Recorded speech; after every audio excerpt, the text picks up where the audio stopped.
제자들은 지금 몹시 두려워하고 있습니다. 작은 사람들의 발소리만 들려도 움츠러들고 심장이 떨리고. 근데 원래 제자들은 그런 모습이 아니었습니다. 그들이 누굽니까? 보통 사람들은 아닙니다.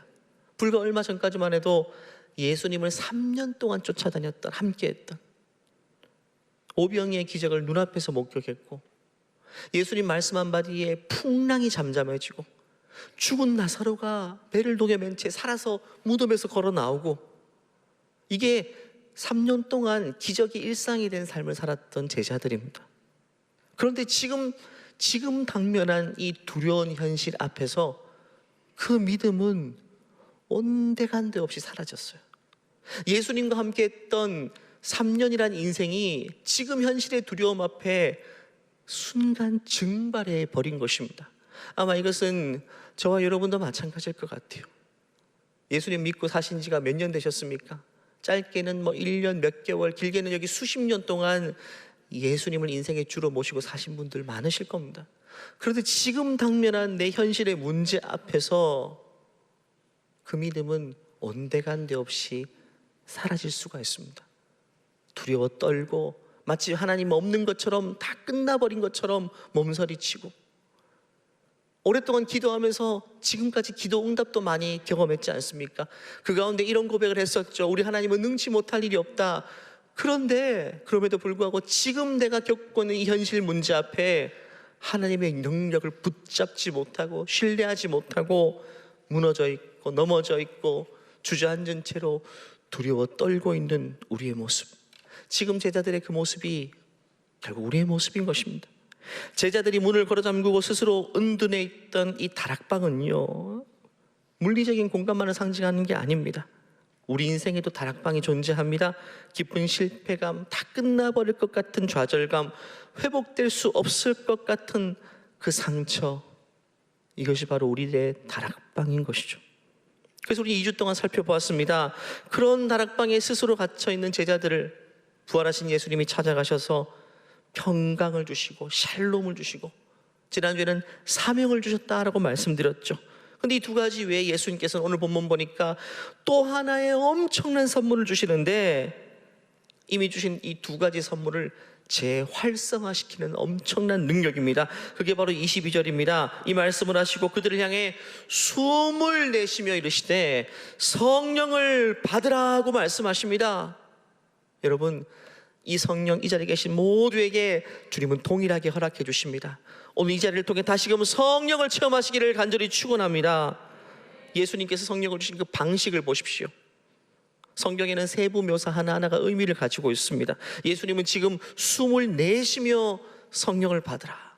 이것은 창조기사 때 창세기 2장 사람을 지으실 때 똑같은 장면이 있었습니다. 여호와 하나님이 땅의 흙으로 사람을 지으시고 생기를 그 코에 불어넣으시니 사람이 생명이 되었다. 숨을 불어넣는 순간 생명이 되었어요. 살아 움직이는 생명이 된 것입니다. 이제 부활하신 예수님께서 또 한 번 숨을 불어넣으시며 새롭게 그들을 창조하시는 모습을 보여주고 있습니다. 제자들은 지금 숨은 쉬고 있지만 죽은 자와 방불한 채 누워 있습니다. 마치 무덤가에 있는 거라사 광인들처럼 아무것도 하지 못한 채 죽은 자와 방불해 있습니다. 믿음이 다 소멸된 채로 엎드러져 있습니다. 성령 없이는 그들은 아무것도 하지 못합니다. 그런 그들에게 주님은 성령을 불어주시며 불어넣으시며 새롭게 그들을 재창조하시고 일으키고 계신 본문이 오늘 읽은 그 장면입니다. 아무리 평강을 주셔도 성령이 역사하지 않으면 그 평강은 금세 두려움으로 바뀌게 됩니다. 아무리 사명을 주셔도 성령을 주시지 않으면, 성령을 경험하지 못하면 그 사명은요, 무거운 짐과 부담이 될 뿐입니다. 제자들은요, 사명을 받았고 평강을 받았지만 아직 성령이 임하지 않자 여전히 그 자리에 머물러 있었습니다. 하지만 오늘 20절 보니까 성령을 주노라 하고 말씀하시고 성령이 그들에게 임하게 되니까 눈빛이 달라지게 됩니다. 손과 발에 힘이 들어가기 시작합니다. 이처럼 성령 하나님께서 우리에게 역사하시면 우리 인생은 그때부터 하나님의 거룩한 목적을 향해 일어나는 인생이 됩니다. 그 그 목적을 향해 나아가는 인생이 되는 것입니다. 그렇다면 성령께서 우리 안에 오셔서 우리를 일으키시고 재창조하셔서 어디로 이끌기를 원하실까요? 그것이 오늘 주제입니다. 바로 회복이라는 단어입니다. 부활하신 예수님은 제자를 찾아가셔서 평강 주시고 사명 주시고 성령을 주시면서 궁극적으로는 그들에게 회복의 자리로 인도하십니다. 여러분, 회복이라는 단어를 생각할 때 우리의 생각과 회복과 성경이 말하는 회복은 좀 다릅니다. 우리의 회복은요, 내 인생이 가장 찬란하게 빛났을 그 전성기로 돌아가는 그 회복일 겁니다. 내가 꿈꾼 그 자리로 돌아가는 것이 회복, 우리가 정의하는 회복입니다. 하지만 성경이 말하는 회복은 다릅니다. 진짜 회복은요, 내가 설정한 그 목표 지점으로 돌아가는 것이 아니라 하나님이 나를 향해 계획해 두셨던 그 지점으로 돌아가는 것이 회복이라고 말합니다. 골로새서 3장 10절은 우리가 돌아가야 될 그 지점을 이렇게 이야기합니다. 쉬운 성경 번역으로 같이 읽겠습니다. 여러분의 삶 속에 새로운 삶이 시작되었습니다. 여러분은 새 생활 가운데 더욱더 새로워져 가고 있습니다. 이것은 여러분을 창조하신 그분의 모습을 닮아가는 것입니다. 이 삶 속에서 하나님을 아는 참된 지식이 점점 더 자라날 것입니다. 하나님이 본래 우리를 창조하신 그 모습으로 돌아가는 것이 진짜 회복이라고 말합니다. 그 궁극적인 지점은 예수 그리스도의 형상을 닮아가는 것이라고 말하고 있죠.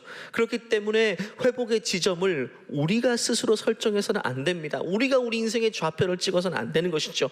하나님께서 목표하시는 그 장소, 그 지점이 우리가 돌아가야 될 그곳, 회복해야 될 그 지점이 되는 것입니다. 저도 최근까지 한 가지 목표를 세우고 열심히 하고 있는 게 있습니다. 많은 회복이 필요하지만 저는 몸무게, 체중의 회복이 필요합니다.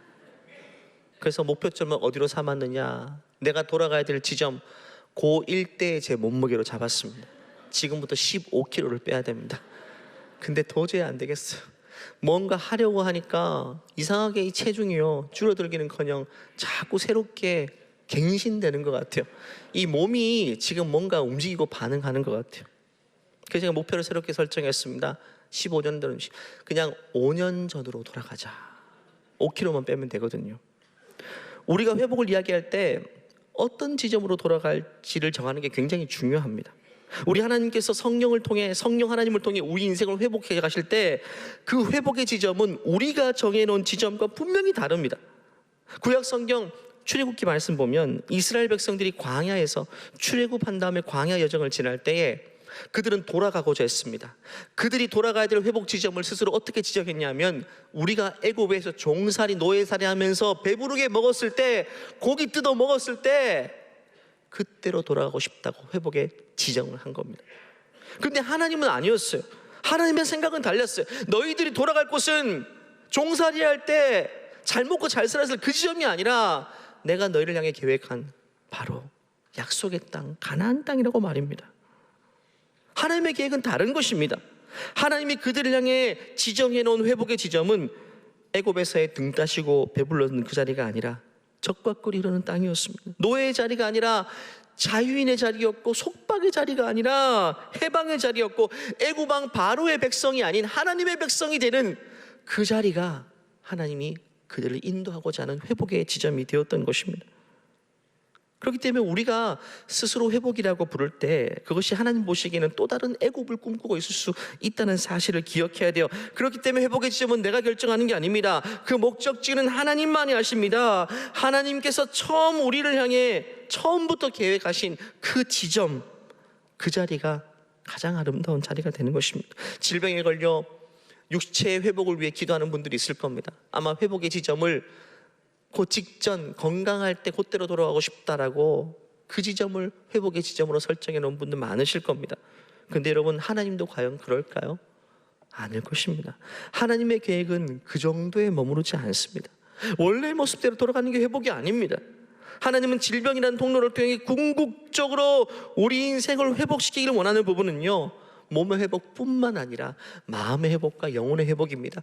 개인의 회복뿐만 아니라 가족의 회복까지 하나님은 목표하고 계신 것입니다. 가족 중에 한 사람이 아프면 하나님 그 일을 통해 우리의 생각보다 훨씬 더 많은 일들을 행하십니다. 우리가 그 하나님의 계획을 깨닫고 바라보는 것이 너무나도 중요한 것입니다. 동상이몽해서는 안 됩니다. 내 꿈과 하나님의 계획이 늘 다른 지점에 있어서는 안 된다는 것입니다. 여러분, 기도하면 성령께서 그 부분을 말씀해 주십니다. 성령께서는 우리를 향한 하나님의 계획이 무엇인지를 너무나도 잘 알고 아시거든요. 고린도서 2장 말씀 이렇게 말합니다. 같이 읽어볼까요? 오직 하나님이 성령으로 이것을 우리에게 보이셨으니 성령은 모든 것 곧 하나님의 깊은 것까지도 통달하시느니라. 사람의 일을 사람의 속에 있는 영 외에 누가 알리요? 이와 같이 하나님의 일도 하나님의 영 외에는 아무도 알지 못하느니라. 성령은 모든 걸 다 아신다는 거예요. 하나님의 뜻이 뭔지, 나를 향한 하나님의 계획이 무엇인지. 그래서 우리는 이렇게 기도해야 됩니다. 성령님, 이번에 이 일을 통해 하나님께서 내 인생이 회복되길 원하는 그 지점이 어디입니까? 그 지점까지 내 인생이 이끌림 받기 원하오니 내 인생을 거기까지 인도하여 주시옵소서. 이것이 우리의 기도가 되어야 됩니다. 우리 자녀를 향해서도 마찬가지입니다. 부모 입장에서 자녀의 회복을 위해 기도할 때 비슷할 겁니다. 공부하지 않던 자녀가 공부를 하게 되고, 꿈 없던 자녀가 꿈이 생기고, 말 듣지 않고 사춘기가 되어버린 자녀가 이제 사춘기 이전 부모 말 잘 들었을 그 지점으로 돌아가는 것, 그 정도가 대부분이 부모가 생각하는 회복의 지점일 것입니다. 그런데 하나님의 생각은 완전히 다르다는 생각을 기억해야 돼요. 이건 이스라엘 백성들이 광야에서 기대한 바와 다를 바가 없습니다. 그들은 등 따시고 배부르고 무탈한 것이 최고의 목표였지만 하나님의 목표는 그 정도가 아니었던 것입니다. 그는 자유가 뭔지 한 번도 경험해보지 못한 원래부터 노예 백성이기 때문에 그저 그들이 꿈꾼 것은 내 인생에 경험해본 한 지점일 수밖에 없는 겁니다. 우리 인생도 마찬가지입니다. 내 인생이 경험해본 그 지점, 그것보다 하나님이 계획하신 그 생각이요 훨씬 더 크다는 것을 우리는 기억해야 됩니다. 그저 자녀가 속 안 썩이고 무탈하고 건강하고 우리의 기대와 우리의 꿈이 거기에 머물러 있어서는 안 된다는 것입니다. 사랑하는 여러분, 지금 하나님이 우리를 회복하기 원하시는 그 자리는 우리의 생각과는 다르다는 사실, 우리의 생각보다 훨씬 더 풍성하고 우리의 생각보다 훨씬 아름답고 훨씬 복된 자리를 계획하고 계십니다. 믿으십니까, 여러분? 그리고 성령님은 모든 걸 다 아실 뿐만 아니라 그 자리까지 우리를 인도하는 분입니다. 성령님, 홀리 스피릿을 헬라 원어로 보면 파라클레토스입니다. 파라는 옆에서라는 의미고 클레오는 말하다, 내 옆에 붙어서 계속 하나님의 계획과 뜻을 말씀해 주시는 분입니다. 말씀해 주실 뿐만 아니라 거기까지 이끄는 분인 것입니다. 궁극적인 하나님의 목표는 우리를 하나님의 형상에까지 이르도록 이끌어 주시는 것이 바로 우리 안에 계신 성령께서 행하시는 역사인 것입니다. 여러분, 우리 인생은요 본래 우리를 만드셨던 그 모습으로 돌아가는 것이 가장 아름다운 모습입니다. 시인과 촌장 2집에 풍경이라는 노래가 있습니다. 이 앨범 한번 꼭 들어보십시오. 정말 명반입니다. 모든 노래가 다 성경의 가치관으로 만든 거의 가스펠입니다. 대중가요로 작사 작곡했지만 정말 신앙의 고백입니다. 제가 2주 전에 새벽 예배 때 이 노래를 부르다가 소위 말하는 삑사리가 났습니다. 새벽부터 무리수를 둔 거죠. 올해 표어가 다시 일어서게 하리라, 이 표어인데요, 제가 다시 일어서기로 했습니다. 오늘 다시 한번 도전하겠습니다. 가사가 너무 좋아요. 이 가사가 전부입니다. 똑같은 가사입니다. 원래 그 모습, 하나님이 지으시고 계획해 놓으신 그 지점으로 회복되는 것이 가장 아름다운 모습이라고 말하고 있습니다. 제가 사진을 보여드릴 텐데요, 보시면 똑같은 반응일 겁니다. 우와 하는 생각이 들 겁니다. 한번 보여주시겠어요? 너무 아름답지 않나요? 여기 가보신 분도 있을 것 같은데요, 또 몇 컷을 더 보여드릴까요? 이런 자연들을 보면 와 하는 생각이 들죠. 여러분, 왜 그런 것일까요? 뭐 특별히 아름다워서 그런 걸까요? 높은 산, 굽이치는 강, 떨어지는 폭포의 그 장엄한 광경들, 또 그 사이를 날아다니는 새들의 모습, 그 사이를 비추는 햇살의 모습, 이 모든 것들이 어우러진 이 아름다운 자연경관 앞에 우리는 아름답다라고 반응할 수밖에 없어요. 완전하다, 흠이 없다. 왜 그럴까요? 모든 것이 있어야 될 그 자리에 그대로 있기 때문입니다. 산은 산의 자리에 있고 강은 강의 자리에서 흐르고 있고 새는 새의 모습으로 나르고 있습니다. 그 어떤 곳도 자기 자리를 벗어나지 않습니다. 그 어떤 곳도 더 아름답게 자신을 포장하기 위해서 억지 노력을 하지 않습니다. 그 어떤 자연의 일부분도 남들과 더 멋있는 모습, 더 아름다운 모습으로 군림하기 위해서 또 다른 자연을 짓밟고 올라서서 이 자리를 훼손하지 않습니다. 다 있어야 될 자리에 적재 있는 겁니다. 그럴 때 우리는 아름답다라고 말하는 겁니다. 우리 인생도 마찬가지입니다. 하나님 우리 각자를 향한 디자인이 있습니다. 그 자리에 놓여 있는 것이 가장 아름다운 풍경이 되는 것입니다. 아무리 여러분 유능한 작가가 방금 보여드린 그 풍경 위에 자신의 그림을 덧칠한다 할지라도 그 그림이 더 아름다워질 수 있을까요? 아닙니다. 뭔가 아무리 잘 그려봤자 그건 훼손이란 단어가 어울릴 뿐입니다. 훼손되는 겁니다. 구원의 교리 중에 성도의 견인 교리가 있습니다. 구원받은 성도가 하나님의 은혜와 성령의 역사로 끝까지 보존되어 구원을 잃지 않는다는 교리입니다. 하나님의 택한 백성을 하나님이 절대 포기하지 않는다는 거예요.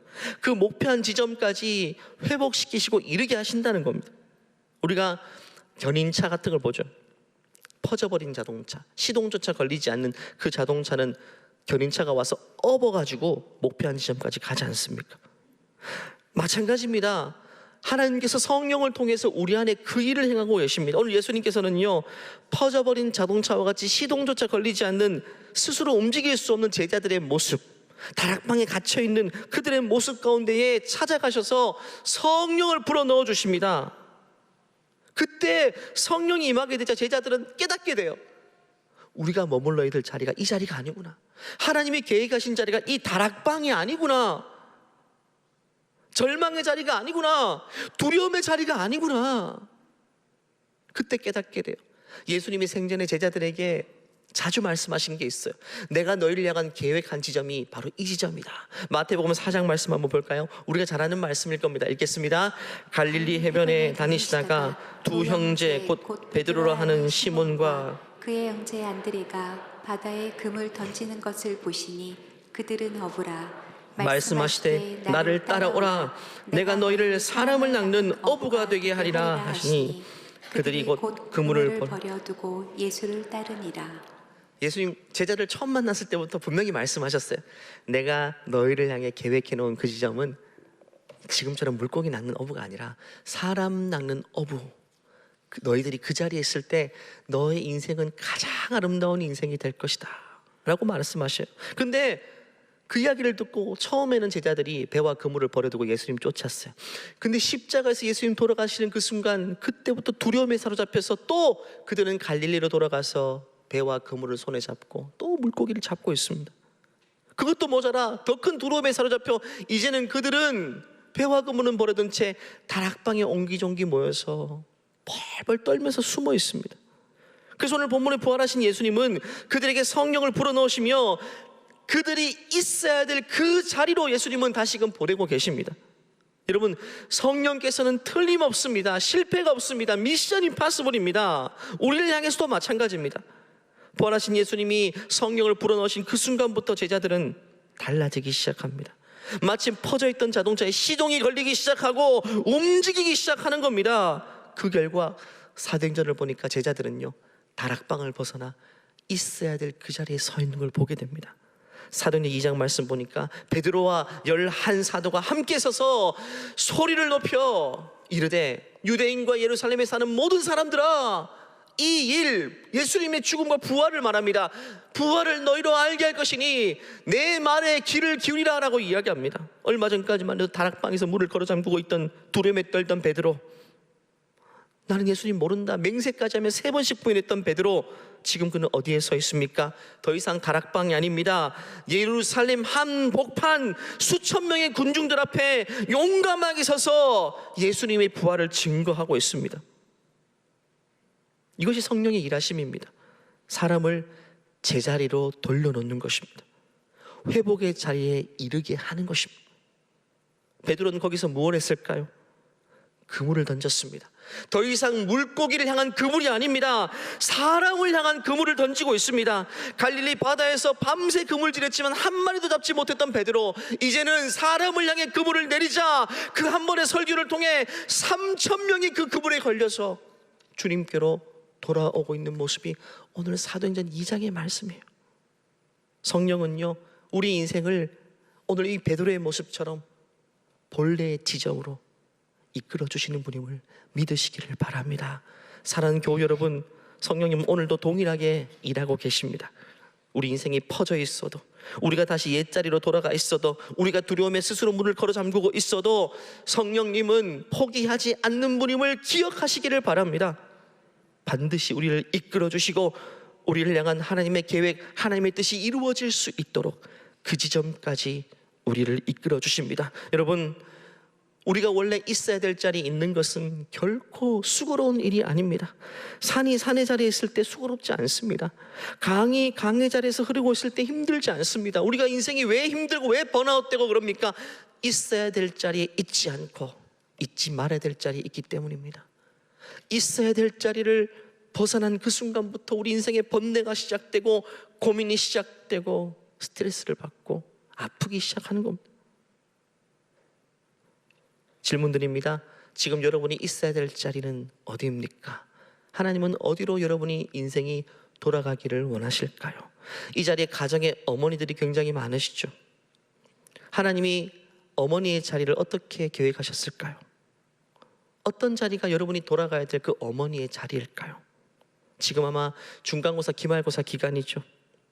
자녀를 학원으로 내몰고 성적표 앞에서 한숨 쉬고 옆집 아이와 비교하면서 아이들 닥달하고, 이런 모습은 우리가 있어야 될 어머니의 자리는 아닌 것입니다. 그 자리에서 한참 벗어난 모습이에요. 이번 부흥 강사님께서 3일 집회하실 때 셋째 날 말씀 저를 주저앉게 했습니다. 저에게 하신 말씀이었어요. 요셉 이야기하셨죠. 꿈, 소망을 이야기하면서 요셉은 어느 날 꿈꾸게 됩니다. 그 꿈은 요셉 개인의 꿈이 아니라 하나님이 주신 꿈이었습니다. 해와 달과 11별이 자신을 향해 절을 하는 것인데 미래에 될 일을 미리 보여주신 거예요. 그 꿈 이야기를 가장 가까이 있는 형제들에게 했습니다. 부모에게 했죠. 근데 반응은 어땠을까요? 하나님이 주신 꿈 이야기를 했는데 반응은요, 조롱했습니다. 놀림받았어요. 조롱했다니까요. 심지어 부모도 마찬가지입니다. 그건 개꿈이라고 이야기했습니다. 저는 그 말씀 앞에서 딱 제 모습을 보게 하셨습니다. 제가 부모로서 자녀의 꿈, 내가 이렇게 많이 조롱했고 많이 우습게 보았다는 사실을 알게 되었습니다. 공부 잘해야 되고 좋은 대학 가야 되고 세상에 정해놓은 틀에 맞지 않으면 나도 모르게 자녀가 한 번씩 꿈 얘기할 때 우습게 여겼던 것 같아요. 때로는 한숨 지으며 그게 되겠어 라고 했던 것 같아요. 내가 보기엔 너는 그 재능은 없어 라고 했던 것 같아요. 이거는 오히려 그 길은 오히려 공부보다 더 힘든 길이야 라고 했던 것 같아요. 여러분, 힘든 길이면 어떻습니까? 가야 될 길은 가야 되잖아요. 한마디로 내가 싫은 겁니다. 내가 그 길이 마음에 들지 않은 거예요. 부모로서 그 길이 싫은 겁니다. 그게 하나님이 주신 꿈인지는 별로 중요하지 않고 그냥 내가 싫어서 많이 커트했고 많이 우습게 보았던 것 같아요. 하나님이 우리 아이에게 주신 그 꿈을 부모가 조롱하고 있다면 성령께서 우리 안에서 근심하고 있지 않으실까요? 저는 많이 회개했습니다. 여러분, 부모는 자녀의 꿈을 꺾는 사람이 아닙니다. 하나님이 우리 아이에게 심어주신 그 꿈을 발견해주고 지지해주고 그 방향까지 함께 걸어주는 것이 부모의 역할 아닐까요? 아무리 세상에서 상처받고 세상에서 가치 평가받고 스스로 비참하게 생각할 때에도 여전히 너는 하나님의 걸작품이야, 너는 그냥 숨만 쉬고 있어도 가장 아름다운 걸작품이야 라고 말해주는 것은 엄마의 역할입니다. 아이가 실패하고 돌아왔을 때도 가장 먼저 품어야 될 자리도 엄마의 품입니다. 그리고 아이의 그 꿈 앞에서 이렇게 이야기해 줄 수 있는 것도 엄마의 역할입니다. 하나님이 너에게 주신 꿈이라면 엄마가 함께 기도할게. 이런 이야기를 해주신 적이 있는지는 잘 모르겠습니다. 좀 낯설겠지만 같이 한번 따라해 볼게요. 연습해 보겠습니다. 하나님이 너에게 주신 꿈이라면 엄마가 함께 기도할게. 그러니까 일단 공부부터 열심히 하자. 요 뒤에 말은 빼주셔야 됩니다. 기승전 공부가 아닙니다. 그 꿈을 향해서 나도 같이 기도할게. 내가 조력자가 될게. 낯선 멘트겠지만 이런 종류의 이야기를 해주는 것이 엄마의 역할. 이 자리에 아버지들도 많이 계시지만 여러분, 아버지가 회복돼야 될 그 자리는 어디일까요? 여러 번 말씀드렸습니다. 가정의 달 5월이니까 계속 말씀드릴 겁니다. 바로 가정의 제사장의 자리입니다. 하나님이 가정의 아버지 머리에게 주신 고유한 자리입니다. 네가 어떤 사람이 되든 아빠는 너 편이야. 하나님이 너를 축복하셔. 밤마다 머리에 손을 올리고 자녀를 위해 축복하며 기도하는 특권은 아버지에게 주신 고유의 권한입니다. 여러분, 그 자리가 너무 중요하거든요. 근데 아이들 자라날 때 너무 중요합니다. 여러분, 직장에서의 내 자리는 내가 그만두더라도 다른 사람들이 와서 일할 수 있습니다. 내가 직장에서 사라져도 회사는 굴러가요. 어렵겠지만 대체자들이 줄 서 있습니다. 하지만 가정의 제사장 자리는 내가 손을 놓고 있으면 영원히 공석입니다. 누가 대신 해줄 수 있는 자리가 아닙니다. 직장은 은퇴가 있지만 가정의 제사장 자리는요, 은퇴가 없습니다. 평생 하는 겁니다. 어떤 자리가 더 중요할까요, 여러분? 여러분이 손을 놓고 있으면 그 자리는 지금 비어 있는 겁니다. 우리 자녀는 제사장이 없는 채 지금 축복권을 잃어버린 채 그렇게 살고 있는 것이죠. 늦지 않았습니다. 가정의 달 5월이죠. 다음 주부터 다시금 그 제사장의 자리를 회복하는 그 자리가 우리가 돌아가야 될 아름다운 자리니까 그 자리로 우리 아버지들 다시금 돌아갈 수 있는 믿음의 부모님들 되시기를 간절히 축원합니다. 말씀을 마무리합니다. 우리 자녀들도 돌아가야 될 지점이 있습니다. 이 무한 경쟁 사회 속에서 아이들이 진작부터 자신의 길을 벗어나서 향막 없이 떠도는 인생이죠. 우르르 몰려다닙니다. 하지만 결국에는 성령이 우리 아이를 주장하시면 하나님은 우리 자녀의 인생을 지금은 돌고 돌고 하겠지만 언젠가는 있어야 될 그 지점으로 회복시킬 것이라는 그 믿음이 우리 부모님에게 있어야 됩니다. 성령님께 여쭤보십시오. 하나님, 우리 자녀를 향한 계획이 무엇입니까? 지금은 벗어나 있을지 모르겠지만 결국에는 그 지점으로 돌아갈 수 있도록 성령님 이끌어 주시옵소서. 이것이 부모로서 우리의 간절한 기도가 되어야 될 것입니다. 말씀을 마무리하며 빌립보서 1장 6절을 마치기 원합니다. 우리 하나님은 실패가 없으십니다. 시작. 너희 안에 착한 일을 시작하신 이가 그리스도 예수의 날까지 이루실 줄을 우리는 확신하노라. 우리는 이룰 수 없습니다. 우린 욕심이 많거든요. 가고 싶은 대로 가거든요. 살고 싶은 대로 살거든요. 그런데 우리 하나님은 포기하지 않으십니다. 우리의 생각을 꺾고 우리의 고집을 꺾고 우리의 욕망을 꺾고 다시 이렇게 세운 다음에 결국에는 우리가 있어야 될 그 자리로 이끌어 주시는 것입니다. 오늘 이 예배를 통해서도 하나님 우리에게 그 일을 행하고 계신 것입니다. 가정의 아버지들이요, 어머니들이요, 또 자녀들이요, 가정의 달 5월 모두가 각자 있어야 될 자리로 돌아가 그것이 가장 아름다운 풍경이 되는 믿음의 가정들 되시기를 간절히 축원합니다. 이 시간 다 같이 일어나셔서 한번 기도하겠습니다. 내가 있어야 될 자리가 어디인지 질문해 보십시오. 성령님, 내 생각을 내려놓습니다. 나도 나름대로의 계획이 있는데 그거 이제 내려놓습니다. 근데 욕심이라면 인정합니다. 이제는 하나님 주님의 뜻을 알기 원합니다. 성령님 말씀하여 주시옵소서. 내가 회복될 자리는 어디입니까? 나는 어떤 자리로 돌아가야 됩니까? 제가 본래 있어야 될 그 아름다운 자리는 어디입니까? 나로 알게 하여 주시고 그 나라를 꿈꾸게 하여 주시고 그곳을 향해 나아가게 하여 주시옵소서. 특별히 자녀를 위해 기도하십시오. 하나님, 우리 자녀의 인생 지금은 향방 없이 떠도는 인생이지만 지금은 길을 찾지 못하고 있지만 언젠가는 성령의 강권적인 역사를 통해 있어야 될 그 자리, 가장 아름다운 자리, 가장 복된 자리로 돌아가게 하여 주시옵소서. 주여 외치고 간절히 기도하겠습니다. 주여, 하나님 아버지, 오늘 이 말씀을 통해서 하나님, 가정의 아버지도 가정의 어머니도 가정의 자녀들도 하나님이 계획하신 그 원래의 자리를 벗어나 있기 때문에 우리 인생이 많이 아픕니다. 주님, 많이 고통스럽습니다. 자녀는 자녀대로 갈등하고 마음에 우울감이 찾아오고 때론 약을 먹어야 될 지경이고, 가정의 아버지들도 어머니들도 본래의 자리를 벗어났기 때문에 많이 다투고 갈등하고 불필요한 것을 향해서 하나님 에너지를 쏟고 있습니다. 하나님, 이런 우리의 풍경을 불쌍히 여기사 주의 성령을 다시 한번 우리에게 보내주셔서 하나님, 우리 모두가 각자가 본래 있어야 될 자리로 돌아가게 하여 주시옵소서. 우리 믿음의 가정의 엄마와 아빠와 자녀들이 가장 아름다운 풍경을 다시금 이룰 수 있도록 우리를 회복시켜 주시옵소서. 우리 자녀들에게 꿈을 주시옵소서.